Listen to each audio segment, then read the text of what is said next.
அனைவருக்கும் வணக்கம். அரியலூர் மாவட்டம் திருஞான சமுத ஜோதிடர். நான் உருவாக்கப்பட்ட நவக்கிரக தமிழ் எண்கிற ஜோதிடமோ பிரகாரம் வார்த்தை அடிப்படையில் நான் சொல்லிக் கொண்டு வருகின்றேன். இந்த யூடியூப் மாறி இருந்தாலும் அந்த யூடியூப்பை நான் போட்ட பழைய யூடியூப் என்பது மார்ச் மாதத்துலேருந்து தான் வரும். அது கொஞ்சம் மிஸ்டேக் ஆகிடுச்சு. ஆனால் இப்போ இந்த யூடியூப் மூலமாக போடுகிறேன். ஆனால் அனைவரும் இதற்கு ஒத்துழைப்பு தர வேண்டும். வார்த்தை அடிப்படையில் ஜாதக பலன் எழுதப்பட்டது என்பது தொடர்பாக வார்த்தையில் சொல்லுகின்றேன். கெட்ட புத்திக்கு 6 எழுத்துக்கள். அந்த 6 எழுத்துக்கு உண்டான எண்கணிதம் 4 2 5 2 4 8 எல்லாம் கூட்டாக 25. அதனுடைய விதி என்பது 7. கெட்ட புத்தி களவுதான். கெட்ட புத்திங்கிறது களவு, திருடு என்று சொல்லக்கூடியது.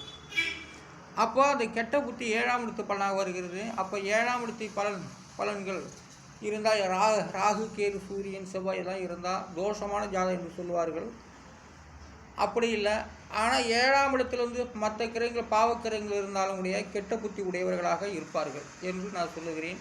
ஆனாலும் இந்த யூடியூப் சேனல் நான் போட்ட காரகர் ஜோதிடம் ஆராய்ச்சி நிலையம் அந்த யூடியூப் கொஞ்சம் சேனல் விட்டு மாறி இருக்குது, மேலே பிடிச்சி. ஆனால் யூடியூப்பில் இல்லை. ஆனால் இந்த யூடியூப் என்னுடைய யூடியூப்பு தான். அது வருவரை இந்த யூடியூப் மூலமாக நான் போட்டு கொண்டு இருப்பேன். எல்லோரும் ஆதரவு கொடுக்கணும் தான். ஆனால் நான் காசுக்காக வேண்டியெல்லாம் நான் போட கிடையாது. அந்த யூடியூப் சேனலை பற்றி யூடியூப் போட்டு ரொம்ப பேர் காசு சம்பாதிக்கிறாங்க. நான் அதுக்கெல்லாம் நான் போட கிடையாது. என்னுடைய யூடியூப் சேனல் மூலமாக எல்லோருக்கும் தெரியும்படி யூடியூப் சேனலில் இந்த எண்கணிதத்தை பற்றி நான் சொல்லி கொண்டு வருகின்றேன். ஆனாலும் வார்த்தை அடிப்படை தான் ஜாதக பலன் எழுதப்பட்டது என்பதன் மூலமாக உறுதி செய்து சொல்லி கொண்டு வருகின்றேன். அடுத்ததாக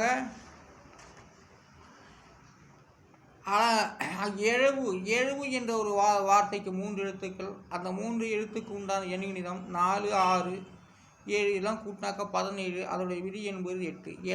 எழுவுங்கிறது 8ஆம் இடத்து பலனாக வருகிறது. அதான் எழுவு. ஆனாலும் எழுவு எடுத்தவன் அப்படிலாம் சொல்லுவாங்க. ஆகாதவனை பிடிச்சி எழுவு எடுத்தவன் சொல்லுவாங்க. எழுவுத்தான்னு இல்லை, செத்து போனால் எழுவுக்கு போகிறதுன்னு இல்லை. பிள்ளைங்களே சில பேர் எழுவு எடுத்தவன்னு சொல்லுவாங்க. அது அந்த பலன் தான் எழுவுடைய விதியின் 8. ஆனாலும் இந்த எண்கிற வார்த்தை அடிப்படையில் நான் சொல்லி கொண்டு வருகின்றேன். எழுவு 8ஆம் இடத்து பலனாக வருகின்றது. கொம்புக்கு 3 எழுத்துக்கள். அந்த 3 எழுத்துக்கு உண்டான எண்கணிதம் 3 7 2 இதெல்லாம் கூட்டாக்க 10. அதோடைய விதி என்பது 1. அப்போ கொம்போட விதி எண் 1. அந்த காலத்தில் கொம்புலாம் சீவுனாங்க. கொம்பை மாட்டுக்கு, காளை மாடுகளுக்கு கொம்பு சீவினாங்க. இப்போ யார் காளை மாடு தெரியும்? ஏதோ ஒரு ஏரியாவில் ஒவ்வொரு ஜில்லாவில் இருக்குது. ஆனால் அதான் கொம்போட விதியின் 1. அப்போ கொம்பு நல்லா அழகுபடுத்தி வர்ணம், கருப்பு கலர், வெள்ளை கலர், சிவப்பு கலர் இப்படிலாம் அடிப்பாங்க. கொம்பை பாலிஷ் பண்ணுவாங்க. இப்போ எவரும் சில மாவட்டம்லாம் மாடே இல்லை, காளை மாடே இல்லை. காளை மாடு இருந்தால் தானே உழவு ஓட்டுவாங்க. ஆனால் உழவே இல்லை. இப்போ கலப்பு விட்டு ஓட்டுறதெல்லாம் கிடையாது. அந்த நிலையெல்லாம் மாறி போச்சு. ஆனாலும் இப்போ எல்லாமே ட்ரக்கு தான். அப்போ அந்த காளை மாடு, பசு மாடு, ஆடு மாடு எல்லாத்துக்கும் கொம்பு இருக்குது. ஆடு மாடு இவைகளுக்கு கொம்பு உள்ள ஜீவன். குதிரைக்கும் கழுதைக்கும் கொம்பு இல்லை, யானைக்கு கொம்பு இல்லை. ஆனால் ஆடு மாடு இவைகளுக்கு கொம்பு உண்டு. அந்த கொம்போட விதி என்கிறது 2. ஆனால் கொம்புக்கு 2 கொம்புகள் இருக்கும். ஆடு மாடு 2 கொம்பு தான். ஆனால் அந்த கொம்போட விதியின் 1 தான் வருகிறது. அப்போது 1ஆம் இடத்து பலனாகத்தான் அந்த இரட்டை கொம்புகளையும் கொடுக்கப்பட்டு வருகிறது இறைவன். ஆனால் எண்ணும் எழுத்தும் தான் ஜோதிடம். ஏஏ ஆய்வு தான். ஆனால் எண்ணும் எழுத்து என்பது ஏஏ ஆய்வு. அடுத்ததாக மயிறு புத்திக்கு 6 எழுத்துக்கள். அந்த 6 எழுத்துக்கு உண்டான எண்கணிதம் 1 3 1 2 4 8 இதெல்லாம் கூட்டாக 19. அதனுடைய விதி என்பது 1. அப்போ மயிறு புத்தி என்பது விதி எண் 1. அப்போ மயிறு புத்திங்கிறது சரியில்லாமல் அப்படிங்கிற கணக்கு அது. ஆனால் மயிறு புத்தின்னா சரியில்லாமல்னு இருக்கு அர்த்தம். ஆனால் மயிறு புத்தியோட விதி எண் 1. அது 1ஆம் இடத்து பலனாக வருகிறது. வாழை இலைக்கு 4 எழுத்துக்கள். அந்த 4 எழுத்துக்கு உண்டான எண்கணிதம் 3 1 2 8 இதெல்லாம் கூட்டினாக்கா 14. அதோட விதி என்பது 5. வாழை இலையுடைய விதி எண் 5. அதாவது வாழை இலை தின்ன மாடு ரொம்ப அழகாக இருக்கும். பார்த்தா. வாழை இலைங்கிறது சாதாரணம் இல்லை.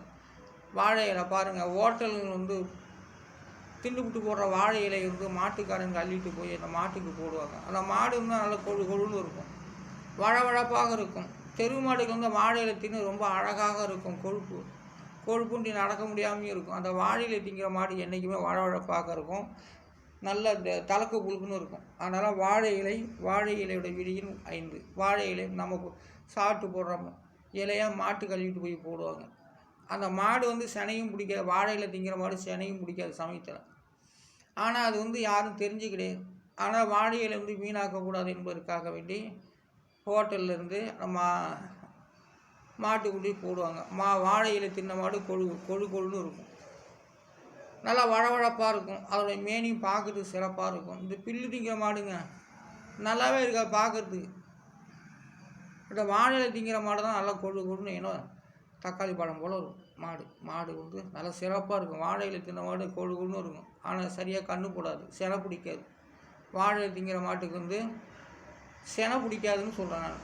அதனால் வந்து வாழை இலை உடைய விதியின் 5. அந்த 5ஆம் இடத்து பலனாக வருது புத்திர ஸ்தானத்தில். அப்போ வந்து மாடுகள் வந்து அதிகப்படியாக வாழை இலை தின்னால் கருத்தரிக்காது, செனை பிடிக்காது, கண்ணு போடாது, கொழுப்பண்டி போய் கிடக்கும் ஒழிய கண்ணு போடாது. சில கலந்து இப்போ வாழை இலையும் பில்லும் மற்ற தவிடு தானியங்கள் போடுற மாட்டுக்கு எப்படியோ ஒரு நேரத்தில் வந்து அது செனை பிடிக்கும்.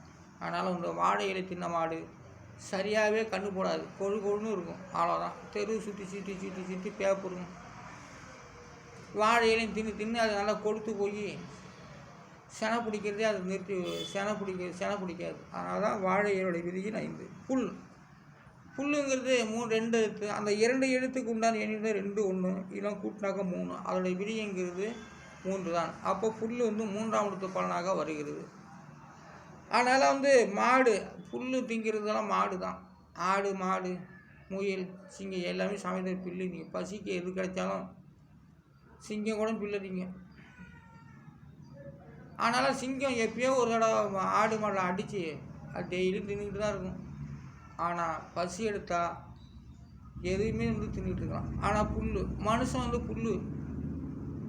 வந்து புல்லை கூட திங்கிறான். மருந்து மாத்திரை என்ன தயாரிக்கிறாங்க, ஏதோ மூலிகை சித்த மருத்துவம்னு சொல்லி அது இன்னும் புல் வகைகள். ஆனால் புல்லுன்னா என்ன, அருகம்புல்லாம் ஒரு மருத்துவம். அது புல் 3ஆம் இடத்து பலனாக வருகிறது. ஆனால் புல் வகையை சார்ந்து எல்லாம் வேறுள்ள பிராணிகள் எல்லாம் துளசி நொச்சி எல்லாத்தையும் சேர்த்து நம்மளும் மாடு திங்கிறதையும் திங்கிறோம். ஆனால் மனுஷன் திங்கிறத மாடு தின்னா எப்படி இருக்கும், அது போல தான் நமக்கும் மனுஷன் மிருக குணமும் இருக்குது. நம்ம உணவு வகையில் வந்து நமக்கும் மிருகத்துடைய குட்டிகள் இருக்குது. அதனால் வந்து மாடு புல் வகை தின்னாலும் அது அதோடைய வாயு விட்டால் அது நாற்று அடிக்காது, அது வாசம்தான் வரும். ஆனால் மனுஷன் வந்து 6 வகை உணவு சுவைகளையும் லட்டு பூரி ஜாங்கிரி மிச்சர் காரசாது இதுன்னு மிச்சர் ஸ்வீட்டு வகைகள் அனைத்தையும் சாப்பிட்றான். அவன் சாப்பிட்றது எல்லாமே வாயு விட்டா நாற்று அடிக்குது. ஆனால் புல்லு திங்கிற மாடு ஆடு மாடுகள் தின்னா அதோடைய ஆவியை சாணம் போட்டால் கூட வாசனை அடிக்குது. பாருங்கள், ஆட்டு கோமியம் வாசம் அடிக்கும், அது புல்லு தான் திங்குது. மாட்டு கோமியம் வாசம் அடிக்கும், அது ஒரு திரவியங்க, அது ஒரு மருத்துவம். அதனால் இந்த புல்லு திங்கிறது பிராணிகள் எல்லாமே அதோடைய சாணம், அதோடைய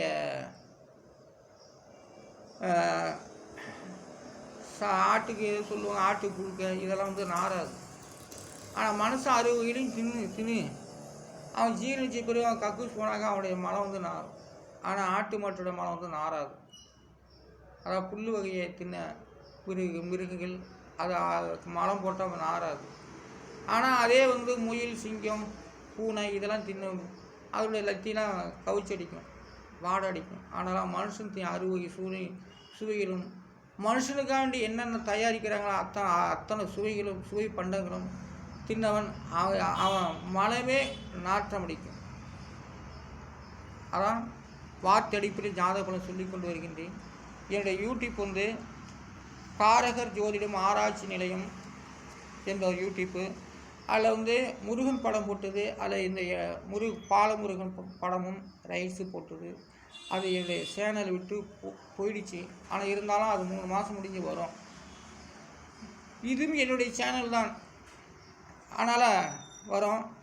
அது 3 மாதம் முடிஞ்சு ஏதோ தவறுதலாக மிஸ்டேக் நடந்துடுச்சு. அதனால் யூடியூப் சேனல் வந்து யூடியூப் போட்டால் போக மாட்டேங்குது. இந்த யூடியூப்பில் வருது. ஆனால் அது 3 மாதம் முடிஞ்சால் தான் வர மாதிரி தெரியுது. கணக்கில் நம்ம மெசேஜ் வருது. அதனால் வந்து இந்த யூடியூப் நான் காசுக்காக வேண்டி யூடியூப்பில் இந்த சேனல் இதை பற்றி நான் சொல்ல கிடையாது. அப்படின்னு வந்தாலும் ஏற்றுக்கொள்ளத்தான் தயாராக இருக்கேன். ஆனாலும் வந்து இது காசு கிடையாது. நான் தமிழ் எண்ணும் எழுத்தும் தமிழுக்காக ஏஏ ஆய்வு எண்ணும் எழுத்தும் மூலமாக வார்த்தடிப்பில் ஜாதக பலன் சொல்லிக் கொண்டு வருகின்றேன். அனைவரும் ஆதரவு வணக்கம். நன்றி.